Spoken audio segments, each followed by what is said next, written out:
नीलोक का आसमान अंधेरा होने लगा था। नीली रोशनी धीरे धीरे कम हो रही थी, जैसे किसी ने इस दुनिया की सांसें छीन ली हों। आदित्य ने ऊपर देखते हुए कहा, यह अचानक इतनी अंधेरी क्यों हो गई? आरिक की आंखों में चिंता थी। यह वृष्टि का संकेत है। जब भी उसकी शक्ति जागती है, नील लोक का आसमान काला होने लगता है। आदित्य की रगों में हल्की कंपन दौड़ गई। उसे एहसास हुआ कि वह किसी सामान्य दुश्मन का सामना नहीं करने जा रहा। वह ऐसे शत्रु से लड़ने जा रहा है जो इस दुनिया के हर नियम को तोड़ सकता है। दोनों आगे बढ़े। आसमान में तैरते पहाड़ों के बीच एक विशाल चमकता महल दिखाई देने लगा। नील महागुरु कक्ष, जहां महान विद्वान बसे थे। जैसे ही वे करीब पहुंचे, विशाल द्वार धीरे धीरे खुद ही खुल गया। अंदर बीचों बीच एक नीली रोशनी का स्तंभ खड़ा था और उसी रोशनी में एक बुजुर्ग खड़े थे, ऊंचे, शांत, पर आंखें ब्रह्मांड जितनी गहरी। वह वही महागुरु थे। उन्होंने बिना मुड़े कहा, आ जाओ नील लोक के वारिस, मैं तुम्हारा इंतजार कर रहा था। आदित्य चौंका, आपको पता था मैं आऊंगा? महागुरु मुस्कुराए, जन्म से पहले से। बच्चे, तुम्हारा भाग्य नील लोक की रगों में लिखा गया था। आदित्य घबरा गया। मुझे आपसे एक ही बात जाननी है, मेरी माँ कहाँ है? क्या वो जिंदा हैं? महागुरु की मुस्कान अचानक भारी हो गई। उन्होंने धीरे से कहा, तुम्हारी माँ सबसे बड़ी जादूगरनी थी। उन्होंने तुम्हें बचाने के लिए खुद को वृष्टि की आग में झोंक दिया था। आदित्य का दिल जैसे रुक गया। यानी वो नहीं रही? महागुरु बोले, शरीर नहीं रहा, लेकिन आत्मा अब भी जिंदा है। वृष्टि ने उसे छाया कैद में बांध दिया है और उसे बाहर निकालने वाला इस पूरे ब्रह्मांड में केवल एक ही है, तुम। आदित्य के कांपते हाथ मुट्ठी में बदल गए।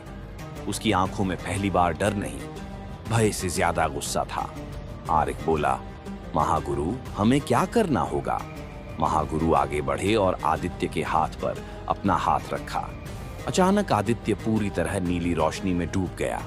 महागुरु की आवाज गूंजी, तुम्हारी असली शक्ति अब जागेगी, लेकिन ध्यान रखना, जिस दिन तुम इस शक्ति का इस्तेमाल करोगे, उसी दिन वृष्टि को भी पता चल जाएगा कि नील लोक का वारिस जाग चुका है। अगले ही पल आदित्य चीख उठा। उसकी नसों में बिजली दौड़ गई।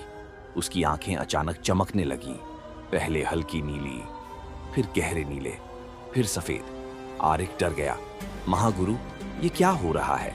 महागुरु ने धीरे कहा, यह नील जागरण है, जिसे सदियों में सिर्फ एक ही बार देखा जाता है। आदित्य का शरीर जमीन से कुछ इंच ऊपर उठ गया। उसके आसपास तूफान जैसी ऊर्जा घूमने लगी। अचानक ऊर्जा फट पड़ी और आदित्य जमीन पर गिर गया। वह धीरे से उठा। उसकी आंखों में अब एक अलग ही दुनिया की चमक थी।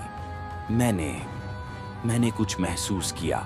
आदित्य बुदबुदाया, मेरी माँ मुझे पुकार रही है। महागुरु ने सिर हिलाया, हाँ, वो तुम्हें बुला रही है, लेकिन वहां जाना आसान नहीं होगा। तुम्हें 3 नीलमणियां ढूंढनी होंगी जो वृष्टि ने दुनिया में छुपा दी है। आदित्य ने दृढ़ नजर से कहा, ठीक है, मैं तैयार हूं। मेरी मां को मैं वापस लाऊंगा, चाहे इसके लिए मुझे वृष्टि से लड़ना पड़े। महागुरु कुछ बोल पाते उससे पहले महल कांप उठा। छत फटने लगी। ऊपर आसमान में लाल बिजली चमकी। वृष्टि की गूंजती आवाज बारिश जाग गया। अच्छा है, अब खेल शुरू होगा। अगले ही पल महल के ऊपर एक विशाल काली छाया फैल गई और आदित्य समझ गया कि उसकी पहली लड़ाई शुरू हो चुकी है। अगर आप जानना चाहते हैं कि नील लोक का असली रहस्य क्या है और आदित्य की ताकत उसे कहां तक ले जाएगी, तो इस वीडियो को लाइक जरूर करना। आपके एक लाइक से अगला पार्ट और भी खतरनाक लेकर आऊंगा, क्योंकि असली कहानी तो अब शुरू हुई है।